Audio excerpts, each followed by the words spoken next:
Pakistan cricket team world cup 2023 क्या हारी कि पूरी टीम में ऐसी अखाड़ पछाड़ शुरू हो गई है कि हर किसी को बाबर आजम की फिक्र सता रही है। बाबर आजम ने 4 साल पाकिस्तान क्रिकेट टीम की कप्तानी की है। 2023 के वर्ल्ड कप में बाबर आजम ने बहुत अच्छी बैटिंग की है, लेकिन उनकी कप्तानी पर सवाल उठाए जा रहे थे। आखिरकार बाबर आजम ने पाकिस्तान क्रिकेट टीम की क़यादत से इस्तीफ़ा दे दिया है।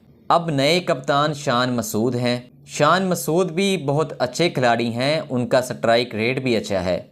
लेकिन मुझे एक बात समझ में नहीं आई कि शान मसूद 2023 के वर्ल्ड कप स्क्वाड में शामिल तो नहीं थे, लेकिन उनकी डोमेस्टिक लेवल की परफॉर्मेंस की बुनियाद पर उनको कप्तानी दी गई है। शान मसूद के बारे में मैं आपको बताता जाऊं तो शान मसूद 1989 को कुवैत में पैदा हुए। शान मसूद के वालिद कुवैत में बैंक में मुलाजमत करते थे।